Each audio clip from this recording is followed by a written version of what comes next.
Normally, when we do briefings like this, it's just the police officials who stand at this podium. I did not want that tonight. I wanted everyone to be in this same room. I wanted everyone to be here to understand it is our city against the killers. It is our city against the killers. This was just not an attack on 3 brave officers. This was an attack on the city of New York. And it's an attack on the children and families of this city.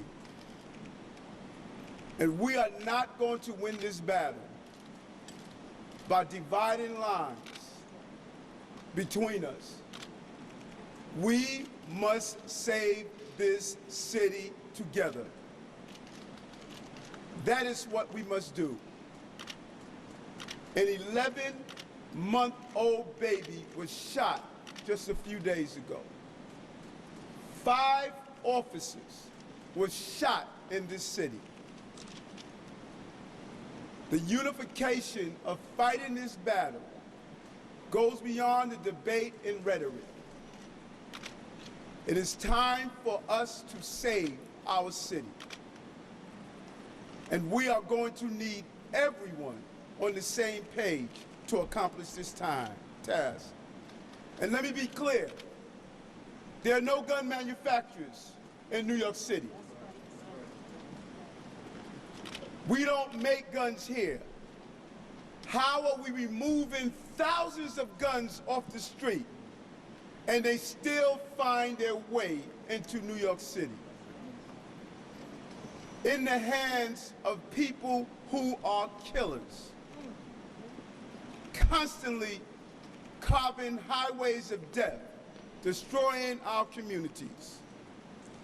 We need Washington to join us and act now to stop the flow of guns in New York City and cities like New York. We're all witnesses. We have witnessed these murders, and we have witnessed the failure on the federal level to stop the flow of guns to this city. We are not going to live under the gun of dangerous people in New York City. We're going to honor the memory of this officer lost to gun violence by standing united against these killers and those who are arming them. They are co-conspirators to the violence that we are witnessing in New York City. No one will divide this city with their violence. In fact, they're going to unite us to come together and end this. We're going to find these guns, and we're going to find those who carry them and use them. We are committed to ending this violence. My heart goes out to these families who are experiencing such a traumatic experience. I go back to the days of thinking of Robert Venable, a close colleague who died in the line of duty. And I remember my mother calling because she was unsure if it was one of her sons who was a victim of that shooting. And even after she heard it was not Bernard or Eric, she still had to hold her breath because she knew one of our brother officers was slain. And right now, every mother in this city feels the loss that this family is experiencing. We must commit ourselves to stop the debate and the dialogue and come together and realize a gun on our street is a threat to our safety. And we must do everything possible to remove that gun. And Commissioner, I thank you. I know how painful this is for you right now. And I thank these men and women who wore that uniform, wear the uniform that I wore. And countless number of times we had to go to hospitals and visit loved ones. We had to knock on doors and tell family members they lost their family to gun violence. And now you have to do it with one of your own. But I'm going to ask you something. No matter how painful this moment is, don't give up on these people in this city. Don't give up. Don't feel as though that they don't want you to do your job. Twitter and Instagram and social media, they're not the people you're protecting. They want you here to do your job.